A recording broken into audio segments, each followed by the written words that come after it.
आज के इस वीडियो में हम लोग देखेंगे कि सेकेंड सेमेस्टर का जो मैथ है उसमें हम लोग को सबसे पहला चैप्टर जो पढ़ना है वो है फंक्शन।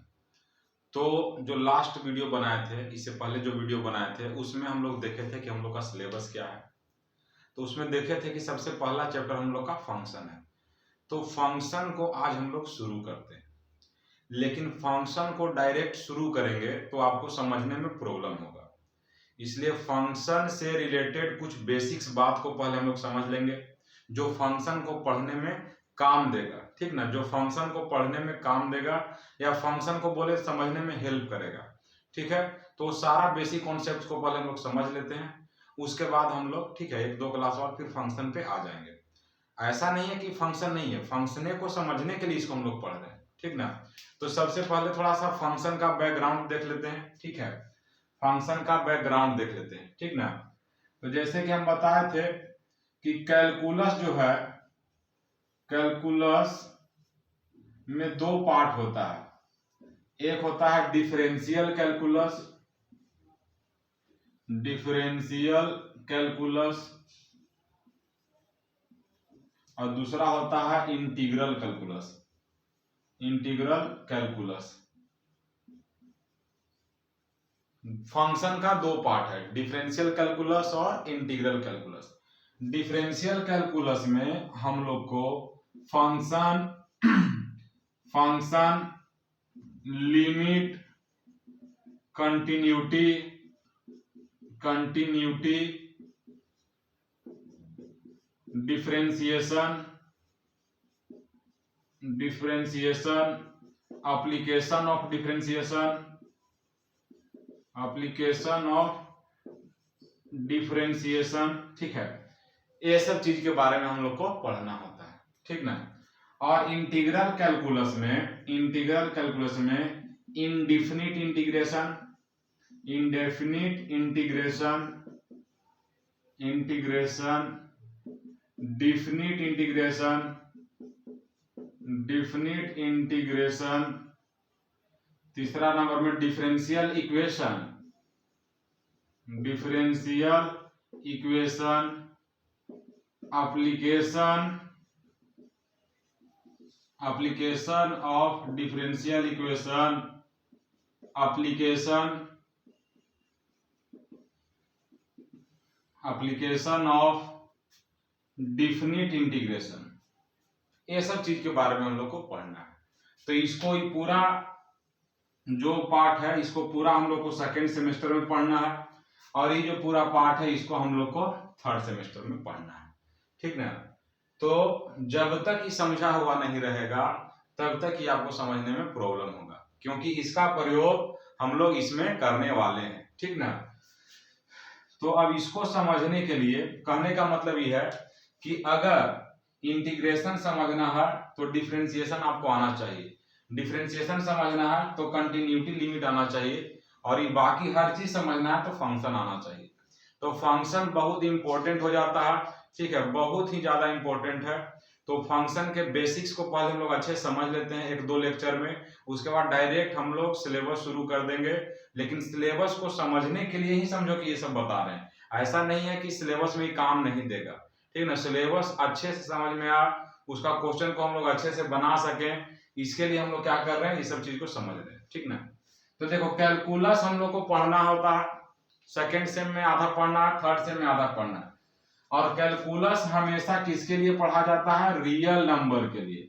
कैलकुलस हमेशा रियल नंबर के लिए पढ़ा जाता है, रियल नंबर के लिए पढ़ा जाता है। अब रियल नंबर किसको कहते हैं, तो सबसे पहले हम लोग देखेंगे कि रियल नंबर किसको कहते हैं, ठीक है। रियल नंबर को कहां पे रिप्रेजेंट किया जाता है, फिर इंटरवल किसको कहते हैं, ठीक ना। यानी कि कहने का मतलब ये हुआ कि अगर हमको फंक्शन को समझना है तो फंक्शन को समझने के लिए हमको बेसिक के रूप में क्या क्या किस किस चीज को समझना होगा। तो सबसे पहले यहाँ पर लिस्ट बना देते हैं कि बेसिक्स को समझने के लिए हम लोग को किस किस चीज को समझना होगा, ठीक ना। तो इतना ध्यान में रखो कि कैलकुलस में हमेशा रियल नंबर के लिए पढ़ा जाता है इसको, और जो आंसर आएगा हमेशा कोई ना कोई रियल नंबर ही आएगा। अगर रियल नंबर छोड़ के इमेजिनरी नंबर आता है या इन्फिनिटी माइनस इन्फिनिटी आता है तो समझो कि आपका आंसर गलत हो रहा है। ठीक है, तो चलो हम लोग देखते हैं कि फंक्शन को समझने के लिए आखिर कौन कौन सा बेसिक कॉन्सेप्ट्स को हम लोग को समझना है। ठीक ना, बेसिक कॉन्सेप्ट में क्या क्या हम लोग को समझना है।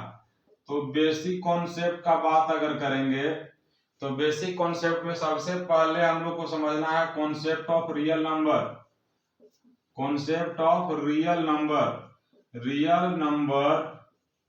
के कॉन्सेप्ट के बारे में समझना है। ठीक ना, रियल नंबर के कॉन्सेप्ट के बारे में समझना है। दूसरा नंबर में हम लोग को समझना है कॉन्सेप्ट ऑफ इंटरवल। ठीक है, कॉन्सेप्ट ऑफ इंटरवल। ठीक है, या दूसरा नंबर में इसको मत रखो, दूसरा नंबर में रखो। ठीक है, कॉन्सेप्ट ऑफ इनइक्वालिटी। दूसरा नंबर में कॉन्सेप्ट ऑफ इनइक्वालिटी समझ लेते हैं। तीसरा नंबर में कॉन्सेप्ट ऑफ इंटरवल समझ लेते हैं। कॉन्सेप्ट ऑफ इंटरवल के बारे में समझ लेते हैं। चौथा नंबर में concept of modulus, concept of modulus. ठीक है, और पांचवा नंबर में कॉन्सेप्ट ऑफ बेसिक ग्राफ। ये अगर पांचों कॉन्सेप्ट को अच्छे से हम लोग समझ लें तो समझिए कि फंक्शन आपका बहुत बढ़िया हो जाएगा। डिप्लोमा लेवल में जितना हम लोग को फंक्शन पढ़ना है, हम ही नहीं कह रहे हैं कि 11-12 लेवल का, लेकिन जितना डिप्लोमा लेवल में हम लोग को पढ़ना है उतना हम लोग का कॉन्सेप्ट बहुत बढ़िया हो जाएगा, जरूरत से ज्यादा हो जाएगा। ठीक है, और क्वेश्चन जो है आपको एग्जाम में बनेगा। ठीक है, अपने से भी क्वेश्चन बनाएगा तो बनेगा। तो पहले थोड़ा सा ये सब कॉन्सेप्ट को हम लोग समझ लेते हैं, उसके बाद फिर हम लोग डायरेक्ट फंक्शन पर आ जाएंगे। तो आज के क्लास में हम लोग कॉन्सेप्ट ऑफ रियल नंबर को समझने का प्रयास करते हैं, फिर नेक्स्ट क्लास में इसको समझेंगे। ठीक है, मतलब 4-5 क्लास लगेगा, 4-5 वीडियो लगेगा, उसके बाद फिर हम लोग इसको समझ के फंक्शन पे चल जाएंगे। ऐसे एक ही वीडियो में हर चीज बता देंगे तो मजा नहीं आएगा समझने में, थोड़ा छोटा छोटा वीडियो रहेगा, समझने में अच्छा लगेगा। तो चलो शुरू करते हैं, और नोट्स हूबहू इस तरह से बनाते चलना, उससे फायदा आपको ये होगा कि एक प्रॉपर नोट्स बन जाएगा।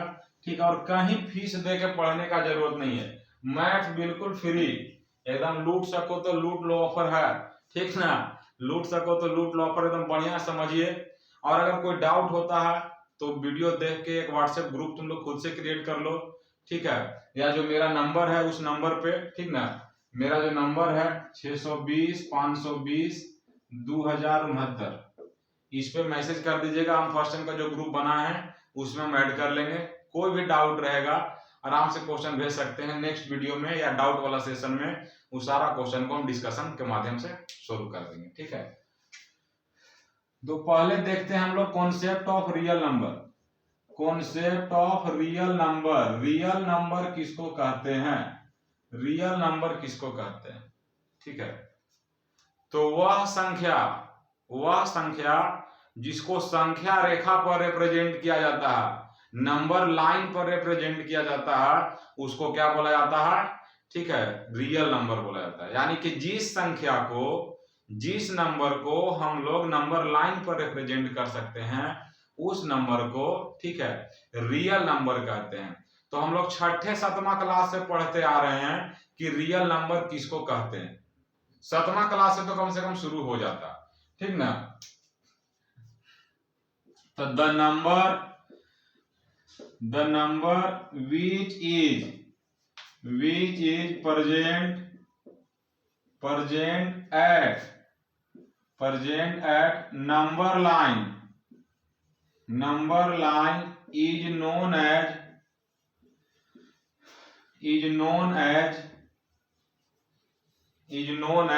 ठीक है, रियल नंबर, उसको हम लोग क्या बोलेंगे? रियल नंबर कहेंगे। अब कहां पे रिप्रेजेंट कर रहे हैं? The number which is present at number line. तो अब नंबर लाइन किसको कहते हैं? तो ए नंबर लाइन इज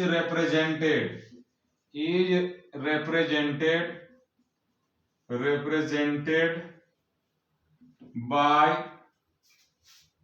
इस तरह से नंबर लाइन को हम लोग रिप्रेजेंट करते हैं। इधर प्लस इंफिनिटी होता है और इधर माइनस इंफिनिटी होता है, ठीक ना। अब बीच में बाउंड्री लाइन पर कौन सी होता है, जीरो होता है, ठीक है। तो देखो इधर भी एरो होता है, इधर भी एरो होता है। अगर इस तरह से कोई नंबर लाइन बनाता है और इधर माइनस इंफिनिटी लिख दिया और इधर प्लस इंफिनिटी लिख दिया, तो ये नंबर लाइन का रिप्रेजेंटेशन गलत है। क्यों? इसलिए गलत है क्योंकि नंबर लाइन कहां तक जा रहा है ये हम लोग को पता नहीं है। मतलब इस पर सबसे बड़ा संख्या कहां पे है ये हम लोग को पता नहीं है। तो हम लोग चलते जा रहे हैं, तो इसे एरो खींचते जाएंगे तो बोर्ड के बाहर हो जाएगा, दीवार वो तड़प के आगे चल जाएगा, है ना। तो उतना नंबर लाइन, उतना बड़ा लाइन तो हम लोग नहीं खींच सकते हैं, इसलिए बोर्ड पर इधर एरो मार देते हैं, मतलब उधर और दूर तक जा रहा है, और इधर एरो मार दिया मतलब इधर और दूर तक जा रहा है। अब तुम अगर ऐसे छोड़ देता है, इसका मतलब ये होगा कि नंबर लाइन यहीं तक है, नंबर लाइन यहीं तक है, तो यहीं तक है, ये कहना सही नहीं ना है। क्योंकि अगर यहीं तक तुम बोलेगा तो बोलेगा कि सबसे बड़ा संख्या यहीं पर होगा, मतलब सबसे नेगेटिव में सबसे छोटा संख्या यहाँ होगा और सबसे बड़ा संख्या यहाँ होगा, तो ये क्या हो जाएगा, रिप्रेजेंटेशन गलत हो जाएगा। इसलिए कभी भी इस तरह से रिप्रेजेंट नहीं करते हैं, हमेशा दोनों तरफ एरो होना बहुत जरूरी है। आई प्लस इंफिनिटी इधर की ओर जाएगा, इधर क्या होगा, माइनस इंफिनिटी। प्लस इंफिनिटी और माइनस इंफिनिटी ये दोनों नंबर लाइन पर नहीं होता है। ये नहीं सोचना है कि प्लस इंफिनिटी एकरे पर कहीं होगा, नहीं, ठीक है। वो कहाँ है, अनंत है, पता नहीं चल रहा है कहाँ। जिसको कोई नहीं जानता है वही इंफिनिटी है। कॉन्सेप्ट ऑफ इंफिनिटी के बारे में जब हम लोग क्या बोलते हैं, लिमिट शुरू करेंगे, उस समय बढ़िया से इंफिनिटी के बारे में अच्छा से बताएंगे।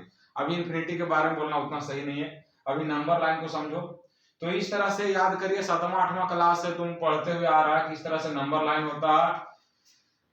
इधर पॉजिटिव रियल नंबर को हम लोग रिप्रेजेंट करते हैं, 1 2 3 4 5 6 7 8 जो भी होता है सबको रिप्रेजेंट करते हैं। इधर निगेटिव को हम लोग रिप्रेजेंट करते चलते हैं, इधर निगेटिव को रिप्रेजेंट करते चलते हैं, ठीक है। जीरो जो है ना तो पॉजिटिव संख्या है न ही निगेटिव संख्या है, ठीक है।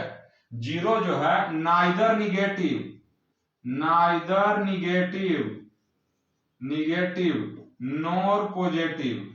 पॉजिटिव, मतलब जीरो जो है ना तो निगेटिव है और ना ही पॉजिटिव है। इसका मतलब भी दोनों में फिट बैठ जाएगा, इसका मतलब भी दोनों में फिट जाएगा, निगेटिव वाला में भी फिट बैठ जाएगा और पॉजिटिव वाला में फिट बैठ जाएगा। जब हम निगेटिव का ग्रुप बनाएंगे तो ओकरों में जीरो को ले सकते हैं, जब पॉजिटिव को बनाएंगे तो ओकरों में ले सकते हैं। तो जीरो जो है वो बाउंड्री लाइन है, जीरो क्या है, बाउंड्री लाइन है, ठीक है। दोनों का बाउंड्री लाइन है, पॉजिटिव वाला का और निगेटिव वाला का, दोनों का बाउंड्री लाइन है, ठीक ना। इसको पॉजिटिव भी कंसीडर नहीं कर सकते हैं और निगेटिव भी नहीं कंसीडर कर सकते हैं। तो जितना भी रियल नंबर होगा, ठीक है, 2 4 6 8 10 कोई भी, सबको हम लोग इसी नंबर लाइन पे रिप्रेजेंट कर सकते हैं। चाहे जो पॉजिटिव रियल नंबर हो उसको इधर रिप्रेजेंट करेंगे, जो नेगेटिव रियल नंबर हो उसको इधर रिप्रेजेंट करेंगे। तो नंबर दो तरह का होता है, रियल नंबर और कॉम्प्लेक्स नंबर। जो कैलकुलस हम लोग पढ़ रहे हैं, कैलकुलस में पूरा कॉन्सेप्ट रियल नंबर का पढ़ना है, और जो कॉम्प्लेक्स नंबर पढ़ेंगे ओकरा में पूरा कॉन्सेप्ट इमेजिनरी नंबर के बारे में पढ़ना है, कॉम्प्लेक्स नंबर के बारे में पढ़ना। तो सबसे लास्ट चैप्टर जो हम लोग का है वो वाला क्या है, कॉम्प्लेक्स नंबर है, ठीक ना।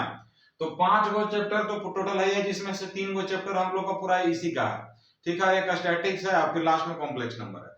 तो यहाँ से रियल नंबर का कॉन्सेप्ट हम लोग समझ गए कि कोई भी संख्या जो इस पर लिखा हुआ रहता है उसको हम लोग रियल नंबर कहते हैं, ठीक है। इसके बाद इसी पर किसी भी को भी रिप्रेजेंट करते हैं। अगर मान लो आपको 2 को रिप्रेजेंट करना तो 2 इधर रिप्रेजेंट करेंगे, अगर -2 को रिप्रेजेंट करना तो यहाँ पर रिप्रेजेंट करेंगे। तो इस तरह समझ गए कि रियल नंबर किसको कहते हैं। और कैलकुलस हमेशा रियल नंबर के लिए ही पढ़ा जाता है, मतलब कैलकुलस में हमेशा आंसर रियल वैल्यू ही आएगा, +4 -4 +6 -6 कोई भी रियल वैल्यू ही आएगा। अगर कभी भी रियल छोड़ के कुछ दूसरा आ रहा तो समझो कि तुम ऐसी गलत कर रहा, ठीक ना। तो उम्मीद करते हैं कि रियल नंबर का कॉन्सेप्ट आपको समझ में आ गया होगा। नेक्स्ट वीडियो जो रहेगा वो इनइक्वालिटी से रिलेटेड रहेगा, मतलब किसी भी रियल नंबर को, ठीक है, पे अगर हम इनइक्वालिटी अप्लाई करते हैं तो कैसे अप्लाई करते हैं। और जो इनइक्वालिटी वाला कॉन्सेप्ट है वो वाला कॉन्सेप्ट बहुत इंपॉर्टेंट है, फंक्शन के डोमेन रेंज को निकालने के लिए। अब डोमेन क्या है, रेंज क्या है, हम लोग आगे देखेंगे, इसलिए इस सब शब्द का प्रयोग अभी करना उचित नहीं है, ठीक ना। तो पहले इसको समझ गया, चलो नेक्स्ट वीडियो में, ठीक है, लेक्चर 2 में जो रहेगा कॉन्सेप्ट ऑफ इनइक्वालिटी रहेगा। इनइक्वालिटी का उतने कॉन्सेप्ट जितना में हम लोग को डोमेन ये सब निकालने आ जाएगा, बहुत ज्यादा कॉन्सेप्ट नहीं, 11th-12th लेवल का कॉन्सेप्ट नहीं, ठीक है, लेकिन डिप्लोमा लेवल तक जितना हम लोग को पढ़ना है उतने ज्यादा काबिल बनने से कोई फायदा नहीं, ठीक है। तो उम्मीद करते हैं कि वीडियो बढ़िया लगेगा, ठीक है, और अगर बढ़िया लग रहा है तो प्लीज दोस्त लोग को शेयर करिए, और किसी को भी इलेक्ट्रिकल का 3rd same 4th same 5th same 6th same branch paper पढ़ना हो, ठीक है, या मैथ पढ़ना हो तो इस नंबर पे कांटेक्ट कर सकता है, ठीक ना। तो मिलते हैं नेक्स्ट वीडियो में, तब तक के लिए धन्यवाद।